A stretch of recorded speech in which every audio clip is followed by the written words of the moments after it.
Hello, everybody, and welcome to Max League of Nations 2. We are at the quarterfinals week of what seems to be a very, very busy line of competition. We've had some pretty amazing games in the past couple of weeks. I've been somewhat out of the action, but Rami has been up to date on a lot of these games, and we got a really exciting broadcast awaited for all of you guys ready to hear for today. So my name is Clark Hellscream. I'm accompanied by Rami. Rami, how you doing today, man?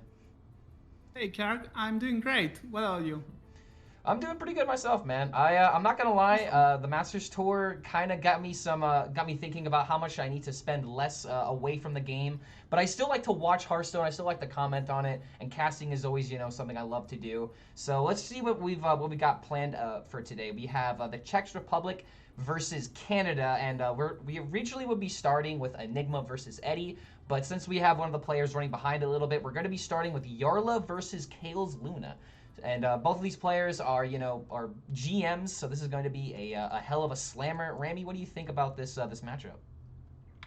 I mean, they are both incredibly good players. I love watching Jarla play. Like, he's amazing. And I also have a lot of fun with Kailis Luna streams. Sometimes I just go lurking on his stream.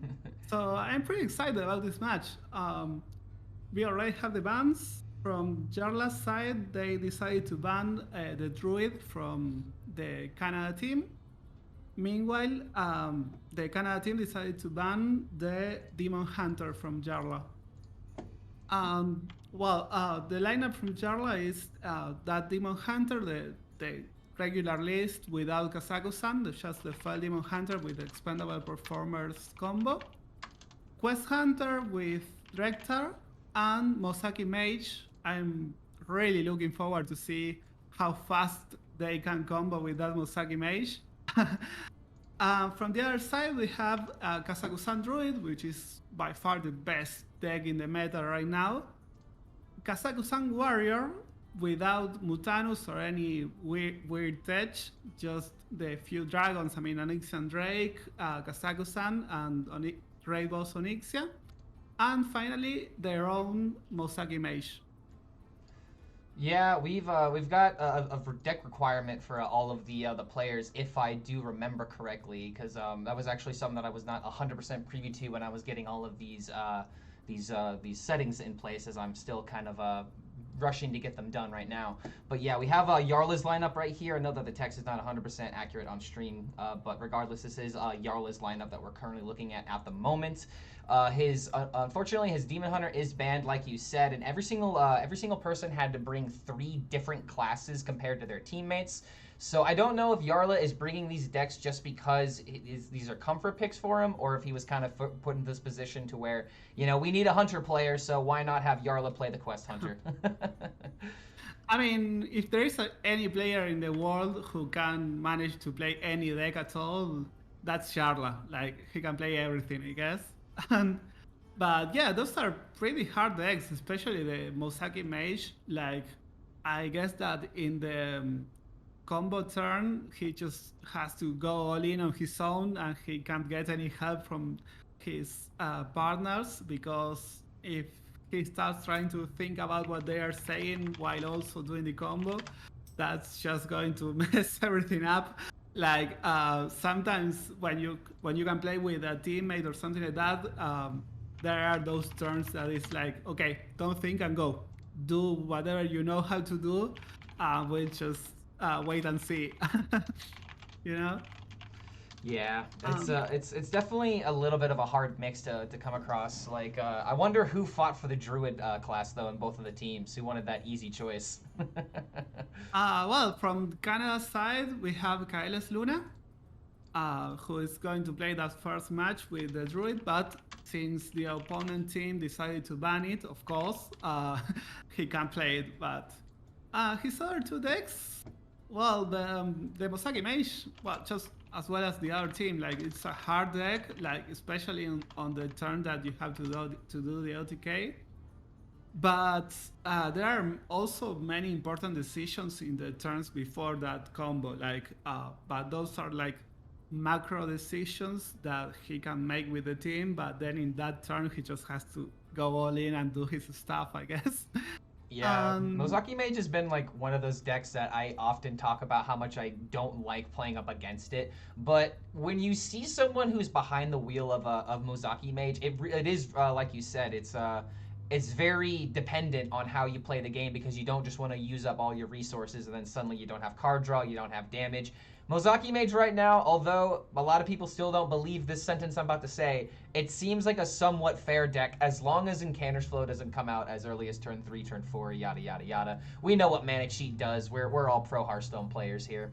But Mozaki Mage has really been, a deck that a lot of people have been struggling to have success with, except for like some South Korean players have been really, really efficient with the deck. I think it was Ostinato who brought it 2 weeks ago when I was casting, and he just did an amazing job just showing me that this deck is not as straightforward as a lot of people seem. And I know it's Mozaki Mage, and that seems weird coming from Clark Hellscream, but in this meta, it just doesn't thrive unless you know how to pilot it well. I mean, it's not an easy deck at all. Like, I also watch a lot of Aveline streams, and she plays a lot of Mozaki Mage. Like, it's almost like it's the only thing that she knows how to do. Yeah, just don't play Cold Mia Fight against her. That's what I hear is her least favorite card. And I mean, watching her play, she makes it looks like it's so easy because all her plays are so clean. But actually, if you try to play it yourself, like, it's not as easy as it looks, I guess. Yeah, and moving on from the Mozaki Warrior though, Kales does have the Druid ban, but we do see more inclusions of this dragon control style of Warrior, which honestly there's so many different lists and tech inclusions that are being included in these decks that honestly I don't know how I feel about this archetype yet. But in your experience with a dragon control warrior, what do you think about like these weird like inclusions of like Mutanus and like non-dragon cards? Because I feel like that's where I get a lot of my confusion is like what lines do we cross and what don't we cross? Right. Charged Warrior is also pretty popular, and that deck runs Mutanus. And there's actually a lot of decks that run Mutanus right now. So trying to have more dragons and not just Kazakusan makes sense because you try to to be safe and not always burn Kazakusan if they have Mutanus and Isalus. So I agree with bringing some extra dragons. And if you look at those dragons, like Onyxian Drake is amazing. It's a 4 mana, 4/5 taunt that also casts Shield Slam. You can't expect more from a card, I guess. And Onyxia is also incredibly good. Like, if you combine Onyxia with Provoke, then you deal 8 damage to all of your opponent's board, and since Onyxia is going to have the immune effect, it won't take any damage. So that combo is amazing. Like, just 2 cards that let you make a huge board and also to clear your opponent's board. So those dragons are pretty good. One thing that I noticed is that they only run 1 Corsair Cache and they run 3 weapons, which is kind of weird, I guess. But since they are also running the Onyxian Warder, the 5 mana dragon, like, they can't fit everything into a single deck. You can't do that many stuff with only 30 cards. Yeah, I guess it's just like one of those things. I mean, it also is kind of interesting to point out the double provoke. Like, I know that provoke into Raid Boss Onyxia when it's immune is, bleh, it's nutty. It's amazing when it works. But outside of that, like, what you just write for like a tradable card? Maybe you want it like against like I don't know, against an aggro deck when you have the Onyxian Drake that's on the field. Like, the double provoke kind of does confuse me a little bit because I usually only see it limited to like 1 copy, but maybe Kales Luna is onto something here. Oh, I've seen players going with 2 of them quite often, actually. Like, that seems like an average list. The only weird thing is the Onyxian Warder, I think, which is not a bad card. Like, it's a 5 mana 3/6 that also summons 2 whelps that have rush. So that's pretty good, I think. Yeah, and we've looked a lot at Kale's Luna's lineup. So let's look back at Yarla's lineup as we get the players in the room real quick. So sorry about the delay here, folks. We unfortunately had a player show up a little bit late, so we're starting with the second round instead of the first round. We will get back to the first round in order to figure out how exactly the scores will line up. But right now we're waiting for Yarla versus Kale's Luna. So thank you so much for your guys' patience. As we said, Yarla's Demon Hunter is going to be banned, and for Kale's Luna's lineup, that makes a lot of sense. It's just a lot of scams that can happen with that particular deck. But Yarla is also on the Mozaki Mage, but has a Quest Hunter as well. And honestly, Quest Hunter has been, a deck that a lot of people have kind of gravitated towards, especially in preparation for the Masters Tour.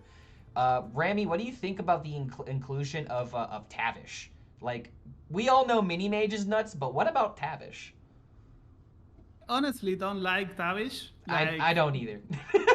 Yeah, I mean, I guess it's okay if you are behind and you had to come a win against aggro decks, for example, like those 5 extra armor might be quite handy, let's say. But I don't know, I don't like that card. Like, the deck is so much better when you just hero power the opponent's face for 2 damage. Like, you're a hunter, you want to kill your opponent, you don't want to develop board. Like, yeah. Like the only player that I think that really likes Tavish is Habu Gabu. I think he's like the only person that really loves to just summon as many animal companions as possible. Yeah, but Habu Gabu always gets Huffer, so I mean, if I could do the same and get Huffer every single time, yeah, sure, I would love that card as well, but sadly that's not my case. Yeah, outside of that, like Drekthar is also pretty impactful for this list because I mean, outside of pulling double mini mage, you do have Vipers, and when this deck isn't on board, it just is dealing a lot of damage. So like sometimes the minion damage can be a little bit threatening depending on the matchup, but I mean, usually it's just a way of cheating out those mini mages as soon as possible. Yeah, I agree. One thing to that I noticed is it's a little weird to see double mini mage, I think. Like, really? Generally, I've seen a lot of it. Yeah, but the thing is that you run double mini mage and Professor Slate when you want to leave open the and Druid. double Viper. Okay. I that does make a little bit of sense. Like I see Slate when we have. Actually, I don't think I see Slate and Tavish lists. I mean, I try to avoid Quest Hunter, so maybe I'm just not familiar with how people build this deck. But I mean, running like 2 explosive traps, like not even running 2 explosive traps. I don't know. Maybe this isn't the perfect 30. One explosive trap is okay because you also have the Ringland's rifle, the 4-mana weapon that casts a secret after your attack. So sometimes you use that weapon and you get explosive trap, so your opponent doesn't attack your face, and exactly in the following turn you draw your explosive trap from the deck, and that's a dead card that you can never play again. So I guess that running only 1 explosive trap is something I agree with. Yeah, but I definitely don't want to doubt Yarla as a deck builder and stuff like that. But yeah, I just for full context, I have avoided Quest Hunter since this, the conception of this class. Honestly, since the conception of quest lines. But I try to avoid Hunter in general. So. Haven't you played of Quest Hunter in Wild? Maybe? No, that's specifically what made me really hate this deck even more. Is the version in Wild? It made me not touch the format for quite some time. Luckily, it did get adjusted. That makes sense. Like, I'm not gonna lie though, the inclusion of Ferocious Howl and Dragon's Bane Shot just seems so ridiculous. And now that we have this new 2-mana card coming out, that's just gonna help out the face damage of Hunter. I don't know how much I'm gonna be a Rexar fan. But you want to know what? Let's see if... okay, it looks like we are starting out with the Tavish lineup. So, yeah, it looks like... honestly, this might be a matchup where Tavish, as soon as possible, is going to be great against Control Warrior. Like, how is this matchup in your experience? I played it a few times. And I don't know. I mean, I think that the hunter is supposed to win this because they just go all face and they can kill the warrior before they can put enough armor. But uh, like whenever I play it from the hunter side, I only lose if I play Tavish actually. Like going Tavish means that suddenly you start getting Mishas a lot, and that way you don't kill your opponent, and you can only have a few turns of getting a huge board. Like you tend to run out of cards by turn 8 or 9, 10 maybe as the hunter, and that's when and by then the warrior already won, I think. But I don't know, we will see. Yeah, So far I think I tend to agree with that. Like Tavish is just one of those cards where if you don't hit the 0 mana hero power, I just don't get how it's supposed to be better than just guaranteed damage to the face. Like maybe in a matchup like against Control Warrior with like limited removal, it might be a little bit easier for the hunter to get there. But this is definitely going to be a game where I feel like the hunter is the one that has to find their win con, while the warrior can kind of like flexibly find some ways of denying their opponent, versus like the other way around where like the warrior has to like get specific cards in order to not be not just die as soon as possible. But in this matchup, it feels like the warrior has a lot more breathing room. Yeah, I agree. And one thing from the hunter's perspective is that, okay, if you don't get Tavish before you complete the second part of the quest, you just don't play it at all. Like, you want to play it before you get the discount to 0 mana hero power, because otherwise your hero power goes back to 2 mana. So that's a big no-no, let's say. Um, that's why I really like from Jarla the turn 2 hero power instead of just playing the quick shot, because that way he's giving himself more time to draw that Tavish. Same here, going for turn 3 minion. I think it's okay. Like you don't want to finish the second part of the quest because before you have Tavish. So taking it easy and slow is perfect, I think. Maybe trade the Viper to try and find some more options. Like the one thing that I find really awkward about Quest Hunter in this particular matchup is the fact that like literally right now, like Jarla has not played a single spell and it's turn 3. We have to kind of, first of all, find the Tavish. But if we decide that Tavish is no longer a possibility because we just have so many spells in hand, it makes me wonder how much gas this deck actually has in order to deal with the Warrior's armor gain. Because Chaos has already started with a solid armor gain with the heavy plate. The rest of the hand is not really that supportive, but I mean, it's just a Warrior doing Warrior things in the early game and not dying to board. So Chaos is just kind of chilling. Yeah, I'm actually kind of surprised by the way Kales is trying to approach this match, because like I think I would have just hero power on 3 and try to play the heavy plate plus hero power on turn 5, just to maximize the amount of armor gain. But instead, he's just playing heavy plate on 3, then weapon on 4 instead of killing the 3/4. It's probably looking at the cutting classes. Like, I think this is the only reason why you wouldn't go for that turn that you just suggested, because if you still had the heavy plate in hand, I guess it really doesn't matter all too much, but just being able to slam these cutting classes for 4 card draw on turn 5 seems like a pretty good exchange. Yeah, but that goes completely against all what we have been saying, that the warrior just tries to survive. Like, if you try to play it and draw a lot of cards fast and all that, that means that you want to kill your opponent fast, I guess. Otherwise, he would have just killed the minion on turn 4 and then on turn 6 do the Outrider Sax plus the cutting class. Yeah, and Jarla does have the Viper to kind of make this play a little bit less impactful.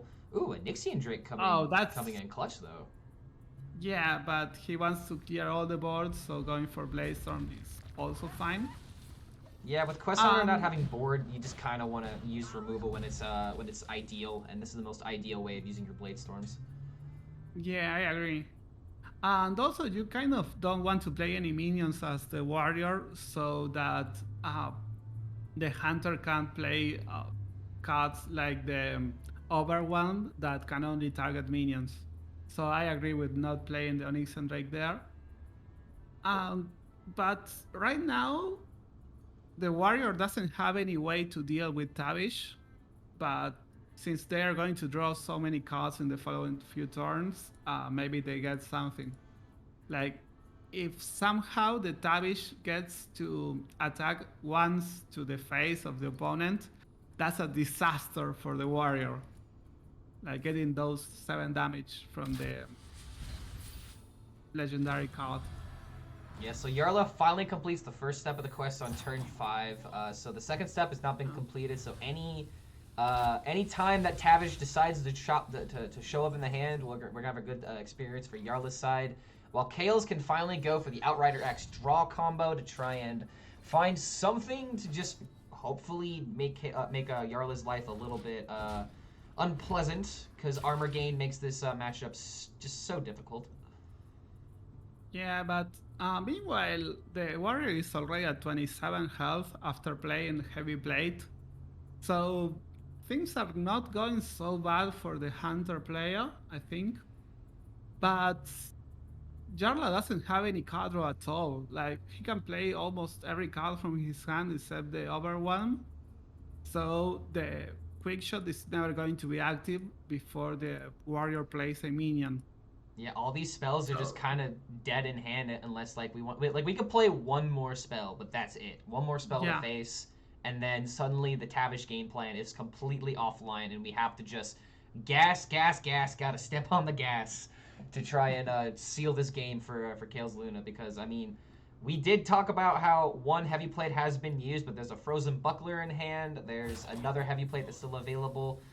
Armor is not that uncommon for the warrior to run into, so I don't think Kales has to worry about life total quite yet. Oh, but Jarl is completing the quest. Okay, he's just going in. Okay. Yeah, he decides to go in. I mean, the warrior is now at 17 health, right? Like, it's pretty good. He's going to die pretty soon, unless Kales Luna decides to do anything. Tavish also does come out next turn thanks to the arcane shot. So you do have let's see, what, 6 damage that you can pressure next turn with your spells and hero power, in addition to having a 7/7. Oh, but Kales picks up the bulwark. Yeah, I mean, Jarla still has a Rasrod Viper in the deck. But maybe if they don't draw it on time, the Bulwark is going to mitigate so much damage for the warrior. Do you ever play it now? There's not really a lot of playable mana that you have available to you, and it's like, I don't think I hate it, to be honest. If you want to play Tavish, you don't really get a lot of value with the cards that you have to play in order to summon Tavish. So it kind of makes sense if you're going to play into the Viper turn, so this way they're not playing their Tavish anyway. Now, Jarla has to play the Arcane Shot into their own face. Wait. Because, yeah. Oh, wait a minute. Yes. All right. You know what? I actually didn't know 100% how this interaction works, so thank you for both you and Yarla for knowing this answer. I mean, if Yarla didn't know it, that would have been hilarious. With double overwhelm in hand. Yeah, that would have been amazing, but no, Jarla is such a good player, he would never make that mistake. See, do you understand how much Questline Hunter I don't play now, guys? I didn't even know about that interaction. I guess I learned something every day while casting. Yeah, suddenly that Arcane Shot of their own face is so funny. Wait, it's just going to play that. Okay. I kind of wanted Kales Luna to play Hero Power and Onyxian Drake with the 2-mana spell. I was kind of in the same boat. Fun. Like, what do the minions really give us that the armor doesn't? Like, if anything, a minion being on the board just means that there's more hero powers that can happen. And now Yeah. that there's ferocious, I'm sorry, Furious Howl. I'm sorry, I keep getting Furious Howl and Ferocious Howl mixed up. But like, Yeah, yeah, it this does. just seemed like it played into Yarla's game plan, and like now our life total is just going down. I mean, granted, Yarla does have to hit some major gas off of this Howl, but it's still 3 card draw. Yeah, but look at that bulwark of fast enough. It took five times the hero power plus the damage from arcane shot that had to go into the face of Jarla. So that was a 3 mana heal for 12. That's a lot. Yeah, Bulwark definitely came in clutch there. No Viper to stop the value. Yeah. And Viper, honestly, Yarla didn't really hit that much gas, but he does have some pretty good lines going into next turn, depending on how this tracking goes down. But Kale's just has armor, and a lot of it. Yeah. What do you think about that second overwhelm that went into the 3/6 instead of just killing the 2/1?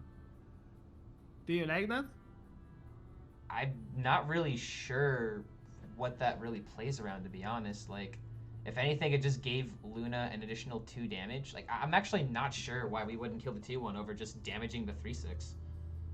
I think that the reasoning was that getting it to 3-4 health, to 4 health, sorry, means that suddenly, if they got the explosive trap right, then they can just kill the 3-4 with Dragon Bane shot, I guess. I guess it doesn't give information to your opponent too. That's another thing. Yeah, but the thing is that they played the over one before they played the Furious Howl, so there was no way the opponent knew anything since they didn't have any card in hand. Oh, is going for hero power after getting Rokara means that they set up lethal for next turn. What's the Hunter player going to do now? How do you even survive? Like, I mean, if they get a Viper, they are still alive. Oh wow! I think mini mage shenanigans are now off the table. Oh, that was a slight mistake, I think. Like, if they played the same Shield Shatter, they just got back to their hand. They wouldn't have given any information to Sharla. And also, that Shield Shatter cost 11 instead of 10. So that's also way worse than playing the other Shield Shatter. Yeah, Not that it matters, but Yarla's gonna have to find the lethal this turn for sure, and he is well aware of that. I just don't know if it's mathematically possible for Hunter to have everything, especially with what we were offered off of the tracking. And Drekthar into double mini mage is a possibility. So that would be 5 plus 4 plus another 4 plus 2. Yeah, that's definitely not enough. I mean, they still have to go for it, right? What else is he expecting to do? Getting... Oh, they still don't get the explosive trap. Like, maybe explosive trap and double mini mage, that's 4 damage instead of 2. And that could have been enough, maybe? Yeah, this is the other option that you can do. Oh. Well, Yarla, they found lethal at least.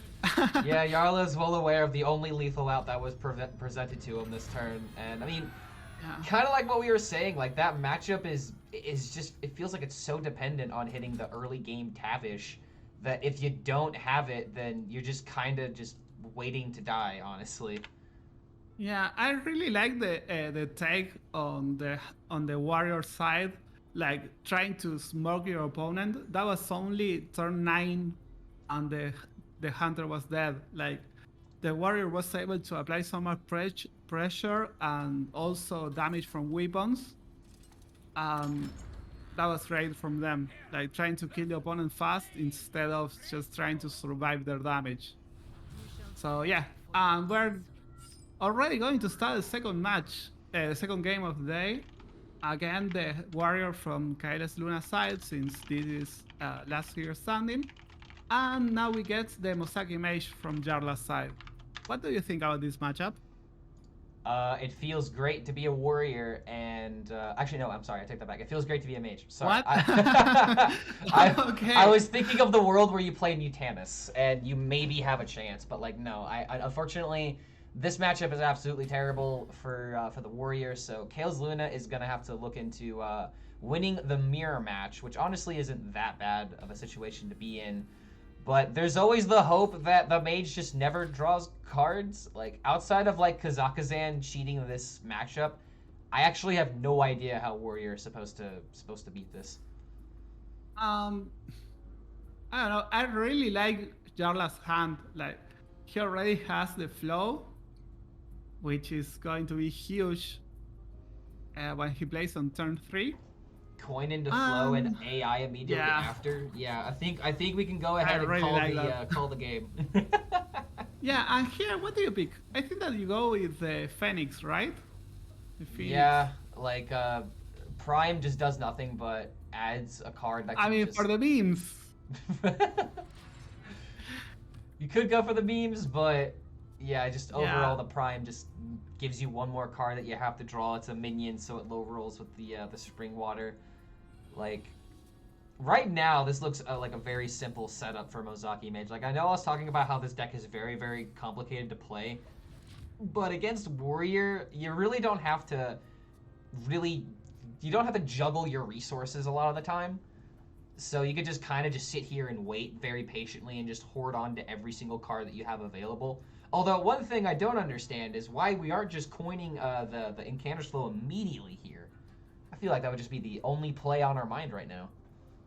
I really like this as well. Like, going for the Ice Barrier here means that suddenly you already have a Frost spell casted.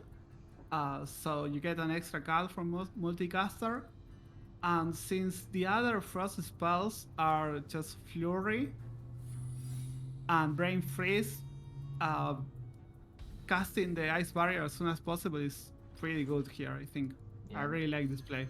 And I guess the other thing to consider is kind of like what I was just saying. The mage is not pressured for time at all, so playing for curve just works here. I guess you don't have to fix what isn't broke. It's not like the next card needs to be discounted. Zero mana Primordial Studies would have been amazing, but I mean, not as amazing as just, winning the game outright. Yeah. One reason why I really like Charge Warrior instead of Control Warrior, instead of Kazakhstan Warrior right now, is because the game plan in this matchup as a Charge Warrior is to just play Weapon on 4, attack with the weapon 3 times, that's 9 damage, then you play Rokara, that's 10 extra damage, you have 19 so far, and then in the following turn you can win with, on turn 8, with the, how's it called, the 6 mana 9/9 with charge, plus hero power. Yeah, Galvangar. Yeah, so you can always try to win that way this matchup, like you deal 30 damage by turn 8, just with those 3 cards, Rokara, the weapon, and that charge minion that you just said is the name I forgot already. How do you pronounce it? How do you pronounce it in your language? I don't know. Like, no, I don't know. Sorry. Can't remember. But yeah, Galvangar would be really, really useful here. Unfortunately, Kales does not have it, so we have to rely on the power of dragons and friendship. Because I think you need the power of friendship in order to get through this matchup. Like, oh my god. Yeah, Kazakhstan's still nowhere to be found either, so... Yeah. This makes a lot of sense, trying to play the fire spell just to draw an extra card from Multicaster. So I really like this play. There's no reason to play the Mana Biscuit here, so they're just going to pass after playing the Brain Freeze to mitigate 3 more damage. I really like this play. Alright, so that Minefield can technically clear the entire board if we trade the Whelp into the Multicaster. So aside from clearing the board, what else can Kales really do here? We can trade the Provokes, the Provoke and the Heavy Plate if we're really just trying to go all in for the Kazakhstan. Like, I guess the other card that you kind of have to find as soon as possible is the weapon, the Bulwark of Asinov. Maybe that can help get a few spells off of the mage, but even then, you still kind of have to worry about ignite draws. Yeah, sometimes you get an extra turn as the warrior just from playing the bulwark, but I mean it's Jarla. I'm pretty sure that he can kill the warrior even with the bulwark of Asinoth in just one turn. We'll see. I really like playing the Phoenix here, just so in 2 turns you can play the cram session if you need so. What do you think? I think that Phoenix is... I mean, you have one cram session right now. You could afford to run to play the other one, but I think I like playing multicaster just to kind of widen up our options here. Like, it just gives us exactly the right amount of cards. I really don't even know if Phoenix can be used in any other way outside of being used with cram session to help get some card draw. So maybe if Jarla's feeling a little bit worried, because, I mean, he's still got an AI in hand. I guess we don't have to throw it out right now.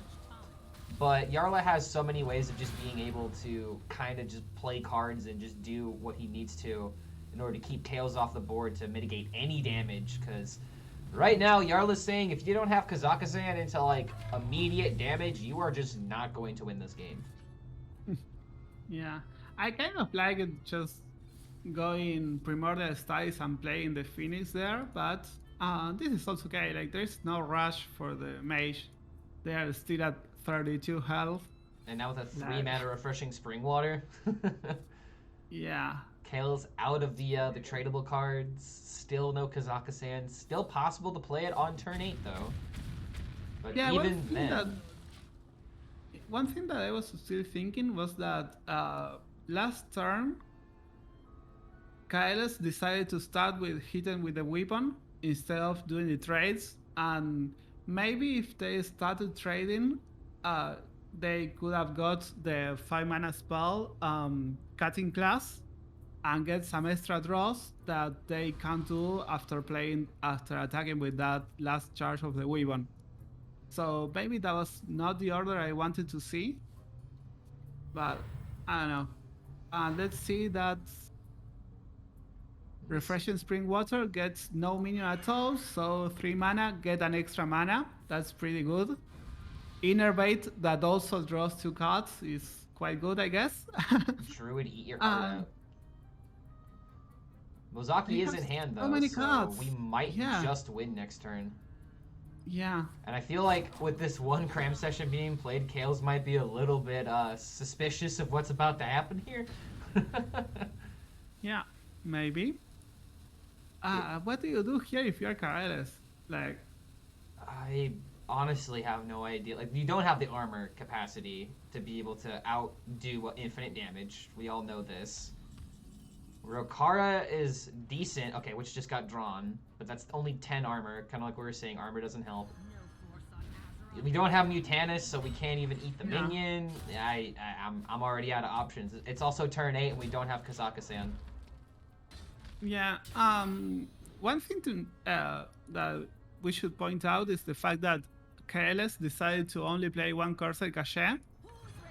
So maybe if they had 2 copies of it in their deck, they would have been able to get Bulwark of Asinoth by this time.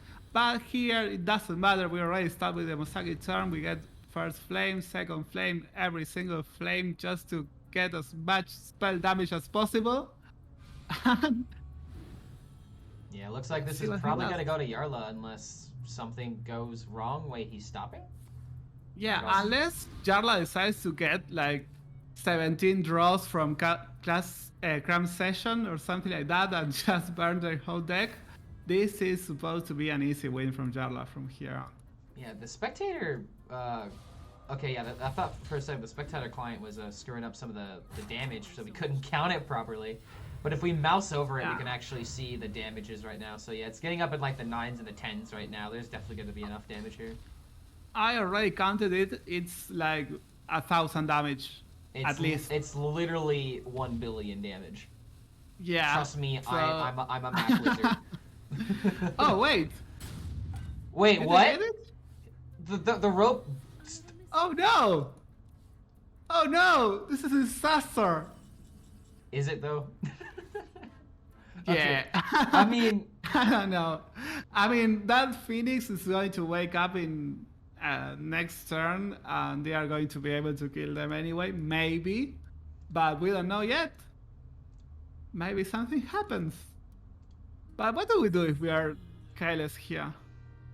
so if we gain, is it possible to gain enough armor in order to stop No. one turn? Okay, yeah, I guess, right. I mean, I played this match a lot of times as the warrior. Sometimes you just coin Mutanus on 6, get the Mosaki, and you're so happy, and you're still dead 2 turns later. Because the mage is able to make that much damage just from the ignites without anything else. Yeah, I Mozaki's not really like even. going for that, yeah. Yeah, Mozaki's not even really the issue with this matchup. It's the ignites, like the infinite Yeah. putting stuff back into your deck. Yeah, Sadly, this is they just started sad the to see. turns so late. Yeah. Even if we had all the time in the world and we had the smartest mathematicians here, I don't think we could have found the best scientific out here.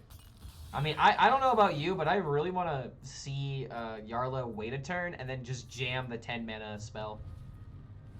Yeah, that would have been pretty good. I mean, a little bit rude, maybe? Yes, exactly lethal. Yeah, so Yarla is now evening it up. He has his Mozaki Mage going up against Kales' Mozaki Mage next round, so it's going to be a 50-50 match. So who's going to draw their Incanter's Flow first?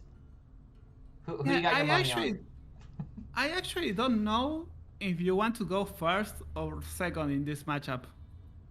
I would guess that it's better to start first since you have 1 extra mana every single turn. That's OP. But I don't know. What do you think is better, going on coin or going first? I really feel like this matchup just comes down to who cheats the most mana. And as simple as this is and how memed on this is, I really just feels like I really feel like it just comes down to who gets the Incanter's Flow first. Like, the mana discount makes so much of a difference in the mirror. Like, having your mana versus not having your mana. Like, what do you want? You want to half your mana? Yeah, we want to half our mana. Just like Kales does by having the coin into Incanter's Flow. So, I think that having the coin is probably better so you could get it out faster if we're talking about if both players have access to their flows. But yeah. I really like the fact that both players decided that their hands were garbage and just threw everything away into the deck. We need the blue card. Oh, I really like the Rigged Fair game here. What do you think? Does it ever proc? I mean, I guess it on does the have a turn. chance. I mean, like, Kyle's Luna is going to play Flow eventually. And in that turn, the secret is going to proc. Yeah, there are actually a lot of ways that you can get away with this secret. I don't think you want to jam it immediately, because maybe you can kind of assume like Chaos could assume what secrets it would possibly be that you would just want to immediately jam on 3. Just kind of wait for the rope to burn, so you kind of add some mind games to it. This is an aspect of the rope a lot of people don't think about. One that Yarla definitely takes advantage of. But yeah, they're like going into the flow turn. This is just gonna get value, and it looks like it's gonna happen. Yeah. Even if you had like Ignite from Chaos Luna's side, you never do Hot Trick and Ignite or Mana Biscuit and Hero Power. So, yeah. Oh, but even with that additional 4 cards this turn, still no flow. No flow still. A lot of card draw though. Huh. I mean, one thing to keep in mind is that we might be able to do something with Siphon Mana. So that way it's like we played flow, but I mean, unless we had a very specific minion out of Primordial Studies, it's kind of unlikely. Do you like Refreshing Spring Water here? Or do you ever go with Ring Toss, maybe? I think Ring Toss has way too many ways of failing. And since we don't have mana Yeah. discount, at least we have card draw in Yarla's mind. Yeah, I agree. I think Jarla's not going to play multicaster until he can kill it himself. Because you don't want to give any target to the opponent, but I don't know.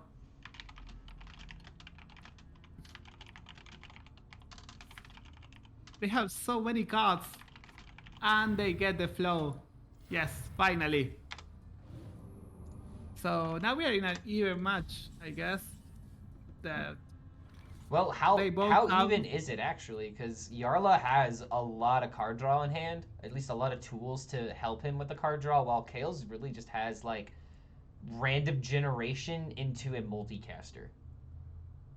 I really like Kale's hand here, actually. I think they are in a better position, in my opinion. Like, here Kyles can try to draw 3 cards from the multicaster and just win in 2 turns, maybe. Like, they already played 1 flow, so I have seen Pocket Train winning from this spot in just by turn 7 or even turn 6. So I really like the spot where Kyles Luna is right now. Yeah, I wonder. Mozaki mage players should ask themselves what Pocket Train would do. What would Yeah. Pocket Train do in this situation? That multicaster is going to get only 2 cards because they never played the Brain Freeze or any other Frost spell. Okay, So, biscuiting I into guess- the mana. Oh, wow. Not sure how much I'm in love with this play, to be honest.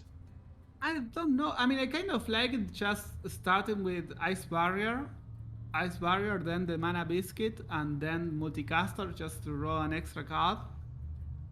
Yeah, I think I kind of But, agree with that. I Like, if don't we were know. gonna use the biscuit, like, why not just go all in for the multicaster? Like, maybe it would have left it up, and then Yarla could have used Siphon Mana himself. Like, I maybe should have counted up it mana-wise before I suggested that play. But Yeah. if we're gonna use if we were gonna use the multicaster anyway with the mana biscuit as well, I kind of like your suggestion of playing Ice Barrier as well. Yeah, I don't know. I mean, the hand from Kairos Luna is all burn damage, so maybe trying to do Primordial Studies into Phoenix and try to kill without Mosaki in 2 turns is kind of possible. Maybe. And there's a Siphon Mana coming from know. Yarla, so like Incanter's Yeah. Flow has been played on this hand now. Yeah, mana has been cheated. So, Thorson is just rolling in his grave right now. that was. Okay, what do we get here? I guess Talnos, we kind of need some extra draws. So we can play that and Cram Session here. Yeah, we really need to hit some more card draw here, or at least like hit the Mozaki, because we have the other cram session if we could, Yeah. get some juice flowing, but we don't have no juice. Where's my juice, man? Well, here you play. I guess not. Okay, so still no Mozaki. We have Refreshing Spring Water for more card draw, but we're kind of reaching our limit because of the Blood Mages here. But we do I have kind of like ways of going getting rid of them. face with the Ignites here. What do you think? I mean, not now after he killed one Thalnos, but It actually was not that bad of an idea, to be honest. like I trying think- to kill the opponent without Mosaki. I think Kales is just going all in with the hopes of drawing Mozaki, so that way the Yeah. the ignites can be super nutty. But if Mozaki doesn't get drawn, that could have been like 10 damage this turn, something like that, like 10 damage, and then you have a fireball in hand. That was a lot for sure, but I don't know. Because Not the other sure if the other threat about playing your ignites early though is that you don't draw your Mozaki and you just end up redrawing your ignites. So I don't think I would have liked slamming them here, to be honest. yeah. I don't know. I mean, if they draw Mosaki next turn, they can't even kill the opponent, right? To be honest, So, I don't know. That's honestly a good question because since we don't have mana sheet with the biscuit, we've yeah. kind of just capped at our mana right now. Versus on the other Yeah. side, Yarla is kind of. Yarla just seems like he's in a little bit of a worse position because he has a lot of cards that just don't synergize with each other. Like he's got the First Flames, he's got the AoEs, he's got. I kind of like just doing exactly this. Encounters flow and try to play to dump as many cards as possible. The 3-1 is pretty good for Jarla, especially because of the fact that the Kai's Luna can't target it. But oh, here's Mosaki, but they don't have enough mana to play it with Mana Biscuit right now. So what do we do? Low key, we could just toss the most expensive card, being like the Fireball. Just slam it face. I mean, you don't really care that much about the damage. Yeah, but with this hand, they have lethal next turn always. So okay, going for Fireball there is quite okay, I guess. I really like it just waiting one turn and do absolutely nothing. Like they had enough mana. Yeah, this is like something I wonder where it's just like if you have you have a guaranteed in hand, I think. If you would have just gone for everything, because if you have the Mozaki into the 1 mana biscuit into gain 2 mana, which puts you back above 3 mana. So you're able to play it puts you at 4 mana, so that way you can play your Rune Orb and the Fireball and like all these other cards. Yeah. Well, still no Mozaki from Jarla's side. Maybe it wasn't. What do they do? Oh my god, this math is so hard to do immediately in your head when you're trying to like figure out. Wait, is it physically possible? It's one reason I struggle with this deck. I mean, wait, is this lethal? No way, no. Cram Session, draw 2. Hits the other Ignite. Oh my god. Wait a minute, That's no. a lot of damage. No. Yeah, they still have There's still a Mana Biscuit, yeah. Yeah, maybe this is lethal. Multicaster, ooh. Another Mana Biscuit. Siphon mana? Wait. I don't know if he's gonna have the time. Maybe it was theoretically possible here. The rope, oh my god. I think he might have hit it. I think he might have hit it. I don't know. What is this draw from Fireside? It's Ignite! Yes, another Ignite! It's Ignite! Is it? Oh! He actually did it! Chaos Luna face, his face says it all. Unbelievable. Unbelievable. I refuse to believe that this is even possible. I'm okay, no, it's definitely possible, but oh my god, man. Oh, so good. Like, I knew that sometimes you don't even need to get Mosaki in this kind of matchup where the opponent is not going to gain any extra health or extra armor. So just trying to smoke the opponent with spells without Mosaki is like the way to go. So that was amazing. Yeah. The amount of cards that he played in the last 10 seconds. Yeah, I mean, this is why Yarla is considered to be like one of the best players in the Czech Republic, is because of plays like this. Like, we were all I think we were kind of fixated on Chaos Luna's perspective. That tends to happen when you have the bottom player in your first perspective, because you just have the natural way that you play Hearthstone being how you spectate their game. But yeah, Yarla just proven yet again that he's one of the best players for a reason. Yeah, that was incredible. All right, so the next round is going to be Enigma versus Eddie. So let's go ahead and contact these players so we can get them in here. We can start talking about their lineup here in a second, but anything about that set that you want to recap, just to really just give it a perspective that it was a pretty good series. Sorry, I couldn't come up with the words there. Yeah, I think that both of them played extremely well. Like, I really like it the way that Kailas decided to play the warrior against Quest Hunter and just trying to kill them instead of trying to survive their damage. That was pretty well played from Kailas. And then Jarla just did what he had to do. Like he played Mosaki, tried to don't he tried not to meme with the stuff like the Solarian Prime that he was offered and just focus on his game plan and win. And that's exactly what he did. So we are already 1-0 in favor of the Czech Republic. So the Canada team now has to win 2 matches in a row in order to make it to the semifinals. So let's go ahead and look into their lineup. So we got Enigma's lineup on the screen right now. He's got LTK with Rally Priest, which has been making an amazing comeback in these past couple of weeks, paired up with Libram Paladin. Libram Paladin has been banned on his side. While if we look on the other side for Eddie, he's got Jace, Fell Quest Demon Hunter, LTK as well, and also Libram Paladin, but the DH is going to be banned for this particular series. Yeah, the only difference is that we have Fail DH from one side and Rally Priest on the other side.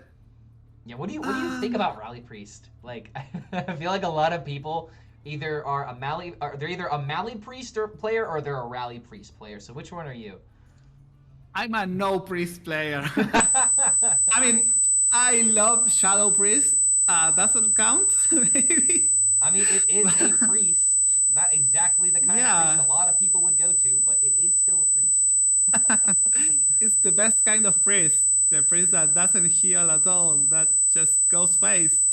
But from those two decks, I don't know. I mean, the thing about Rally Priest is that you don't always win the same exact way. Like, Setec gives you so many cards randomly. So you kind of have to experiment a little in the middle of the game. Meanwhile, the Maligos list, you always try to do almost the same. Like, and you can train better for that list, in my opinion. Like, you just play like 30 games against the how's it called, in the casual mode. I mean, in the solo adventures against the AI, and try as hard to just improve your APM in the Maligos deck. But on the Setec list, it's way harder because you get so many different cards every single game that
if they don't get to go first and with Trog or Aldor Attendant, they just lose. Like, Someone finally said it. I mean, I'm not. I know I'm not the best Paladin player in the world, but like, I've never lost a game against Libran Paladin when they don't start first and withdraw on one. Like, that's the only way they can win, in my opinion. No, I feel that, man. But oh my god, that's a very big Nazmani on turn 4. This is exactly what I'm talking about, where like this deck can sometimes create these ridiculous scams just out of nowhere. And unfortunately, for Eddie, like there's no Barav in hand, so how exactly we're gonna pull this around? Hold on a minute. Yeah, Enigma had the chance to play Shadow War Death there and kill his own 15-15, but thankfully he decided not to do so. And I guess you just ignore and go face. Like, what else are you supposed to do? He's going to trade. It's almost enough damage, and now the Barav being drawn off the top does give Eddie a legitimate way to try and end this game in the next couple turns. Luckily, it's not like a turn too late where you know you're just going to die the next turn. 15 damage is not lethal damage, and looking at the rest of Enigma's hand, having a 2-mana Drekthar feels pretty bad. Oh yeah, that Drekthar is not going to draw anything. And yes, of course you go face. You're threatening lethal here. Dude, how often does Paladin have someone at 12 HP by turn 4? What is going on here? I mean, I should say, like, he played minion on 1, minion on 2, minion on 3. That's the Paladin way of doing things. I really dislike the hand from Enigma, but I guess that you always play Rectar here because you want it to die so you can raise dead and get it for 4 mana. But no, after you raise dead, it goes back again to 2 mana if it gets the discounts from the Nazmani. I don't think we have to worry about that though with this this Barav clear. Like this is looking pretty juicy if I do say so myself. Like you can completely clear the board, and now Raise Dead absolutely has to hit Drekthar in order for Enigma to have any chance, I think, in this game. Unless I mean, even if you draw like a Sethic or something, you don't have gas right now. You have no hand. Yeah. You can't generate cards if you don't have anything to generate. I mean, one Raise Dead into Drekthar and Enigma is back in the game. But yeah, like this is the best that the Paladin player could have hoped for, in my opinion. That's exactly the draw he needed, wow. I think. If Drekthar gets... Oh, no! Yeah. Yep. And with no smite, direct damage is not how we're gonna win. Oh, wait a minute. That's low-key better than hitting Nazmani. There's still one Nazmani left in the deck. So it was possible to hit like Nazmani into Sethic, but getting 2 cards off Sethic here is actually what you want. Yeah, that's insane. Now you can't even kill everything with the Samuro. Like, you can Aldo Attendant and then Samuro with 1 Lyran Wisdom and kill the 4-3 and the 2-2, but that 2-7 is going to stick. I mean, a well-timed Bless could end this game. Yeah.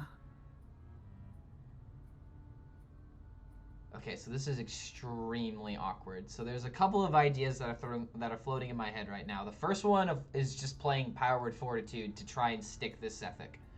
Because having a 5/10 minion, I think, is definitely a good thing to have against a Paladin that has already played their Lord Barav. Yeah, the thing is that Holy Nova doesn't kill this board. Like, both minions have 3 health. So going for that card is... This into Insight just seems extremely useful, to be honest. I don't even think you need to... Well, I mean, hold on a minute. There is the issue of the life total, so I was completely not thinking about that. You always heal power here, I think. Yeah. No way you don't heal power. So yeah, you have to kill the 1/3, heal your face. You're at Yeah. 8 HP. Eddie does have Noble Mount and Libram of Wisdom. Oh, and hits And Cariel. Cariel, Oh, that's such a good draw. it's 2 damage off, but I mean, kind of like what you're saying. If we Yes. didn't hero power, this would have been GG. Yeah, he's so close.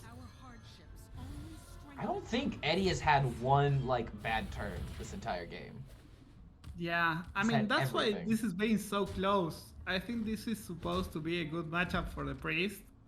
But, like I said, so when... Oh, wait, that rally... Is it good here? Can it be enough? Also, I just want to point out that Enigma has the same microphone as me. Quadcast gang till we die. But aside from that, like, oh geez, okay, so rally into bring back a Sethiga and Nazmani. The issue is that you don't have any cards that target minions. Like, you actually can't milk the Nazmani for anything here. And you can't milk the Sethik. I like this. Going Nazmani into Insight and play the second Nazmani. But you always have to heal power here. And he gets the discount exactly in this Nazmani. Was it ever just Draconic Studies for a potential taunt? Like, if you hit the... Okay, none of these were it, but like, what if you hit the 3/6 that gains taunt? Yeah, that was pretty risky, but as long as he heal powers here, he's never dead. Since Eddie doesn't run Mr. Smite. So Eddie doesn't have any direct damage to the opponent's face. So being at 4 health or 3 or 20, it's almost the same at this spot. He's always safe on lethal. The other important thing to note here that I just now realized with your comment of Eddie not having enough damage, which is definitely an important thing to note, Eddie also doesn't really have AoE anymore. He's played as Samoro, he's played as Barav, he's played as Cariel. He does have a Broom, which is pretty nutty here, but outside of that, there's like no other way that Eddie's really going to be able to dictate how he wants to influence the board. Like, he's just going to be at his opponent's mercy of these random spells. I think this is actually going to be the tipping point where Enigma's going to be able to pull himself back. Like, if we had like a Smite or something, maybe Enigma could be a little bit worried, but as long as he's got 4 HP. Eddie misses the heal power into the Broom to get the clear. And it's now in such a bad spot. Yeah, this is unfortunate for Eddie. He's gotta hit face, otherwise how is he gonna win? He needs to stick a board somehow. Does he trade? Yeah. Okay, you got it. I mean, he has to kill the Sethek. It's not if he wants to. I was wondering if he got the animation in there, because when Hearthstone starts burning, man, you only have so much time. But I mean, speaking of burning, gonna burn our entire deck through card draw. Yeah, I really like that. Starting with the Smite just to get an extra discount. Yeah, sadly Mally didn't get the discount, but. And here we go. Easy renew for Enigma. And we start getting all the discounts in the cards, and you just play everything from here. Like, wait, can he play anything here? No, those discounts were not so good. Yeah, this is kind of like what I was talking about, right? Like, if you were playing the Mally Priest, you have a lot of cards that get the immediate discount, and you also have cards like Desperate Prayer, in order to really begin the mana discount phasing that you can get with Nazmani. But with Rally Priest, you drew your entire deck, which is great with the randomly generated Mally, but your deck isn't aimed to just slamming everything to get the Nazmani value. Like, it's a little bit awkward right now, but at least going into next turn, you have a ton of options as Enigma. But Eddie does have a very impressive turn that he can set up here with these very juicy Devout Pupils. Yeah, they're very juicy, but on the other side, we have Shard of the Narrow, which is 1 mana, deal with most of the board, almost. Oh, they never have Shard. They never have Shard. Yeah. I mean, that's exactly why Eddie decides not to play Deliverance Wisdom, which was a pretty smart thing to do. Ugh. But okay, here we go. All right, yeah, this might be the end of Yeah. the paladin here. 2 damage, dude. 2 damage got us in this position. I was so close, but yeah, once the paladin loses the board and they don't run Mr. Smite, so yeah. There's probably no going to way be- that we could find lethal here, right? Because of the half damage. Like we would have to have like a ridiculously OP Mally. Maybe we get there. that's 34 damage only. Like it's at 17. Wait, so there's 1, there's 2 with the Void Shard. If that goes with That's more damage. it's 12. Wait, that's enough. More damage. I think that's enough. Maybe. Yeah, because I don't know. 13, 1 plus 2. Wait, no, it's not enough. He needs a little bit more. 14 plus 2, 16. Yeah, this is enough. Wait. This is just enough. This is exact lethal. If we played the Bless here. Yeah, if he gets blessed, that's enough. The Let's rope get it. is still going. Yeah. I mean, there's the amount of cards that are being played every single turn. It's amazing. Did he get it? Or did he end his turn? Yeah. Okay, That yep. card is blessed. Yep. Oh, he already had it. Perfect amount of damage. Or not. Yeah, we can actually tell because of spectating with all these green actions that are Yeah. still available for the opponent. So yeah, definitely a win there for Enigma. And if Enigma gets this this last win, then we don't even have to go to round 3, and that's gonna make me Yeah. sad because I wanna see Language Hacker. I gotta see the Language Clapper, the Hacker Man. Yeah, me too. But we will see. So now we have a OTK Warlock against the Priest, and this matchup, I don't know. Like, the Warlock has 1 copy of Hysteria, which might be good to kill an early big board from the Priest, but sometimes that's not enough. But we will see. Yeah, I'm double checking the stats right now because I'm pretty sure that LTK going into regular Miracle Priest is extremely unfavored. Looking at the stats right now in Legend, LTK has a 33% win rate against Miracle Priest. Against Rally Priest, it's a bit of a different beast though. Like if they don't hit the minions, then obviously you have time in order to build up a combo. But do you think that this is at all possible for the LTK in order to get there consistently? I mean, if they get a whip on turn 5 and stuff like that, yeah, maybe they can win. I don't know. But it's going to be hard, of course, if the priest gets a Drektar or something like that.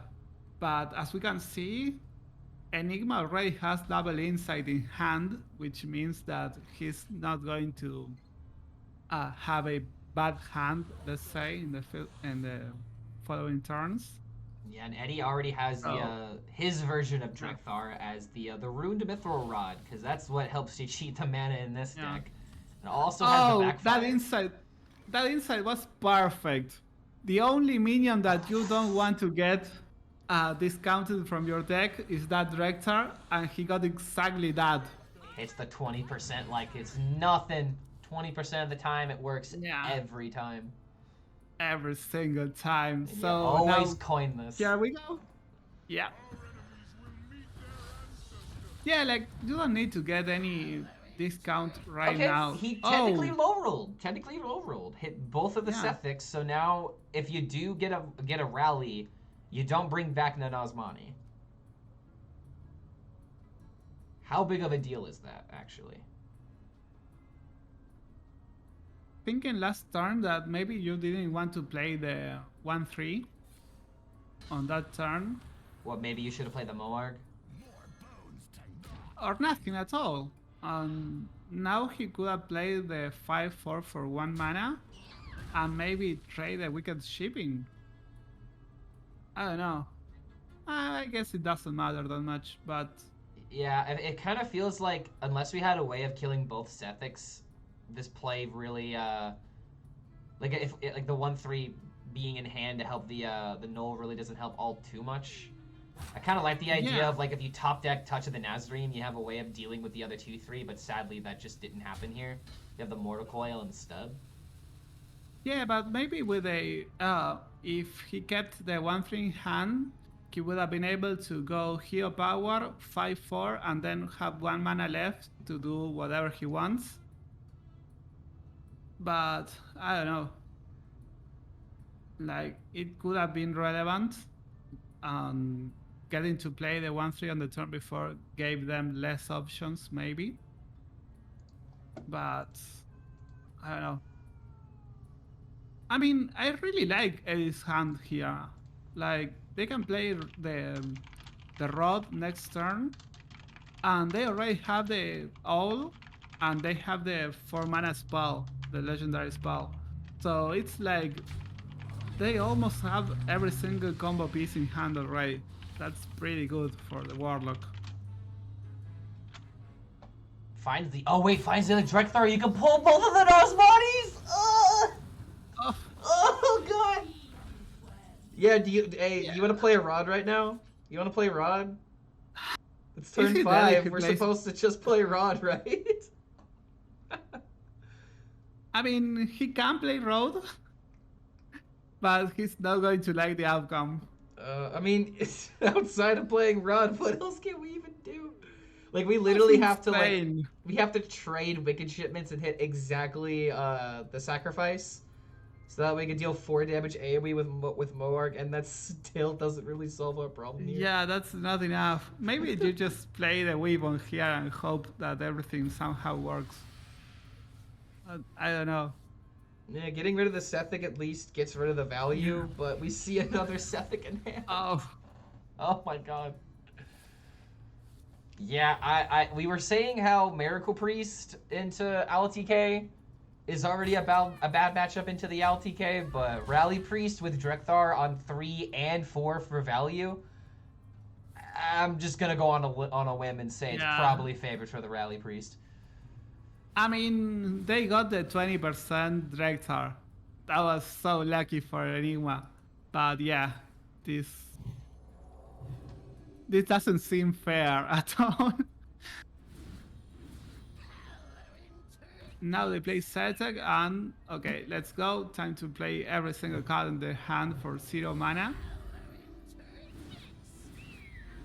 Oh my And god. I guess that, yeah, Czech Republic are just the kings of mana cheating. Bro, where's Defile when you need it? Like, come on. Eddie needs a Defile right now. This isn't fair.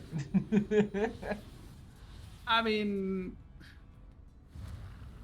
Enigma is going to have 1 minion at least at 20 health after this turn, maybe.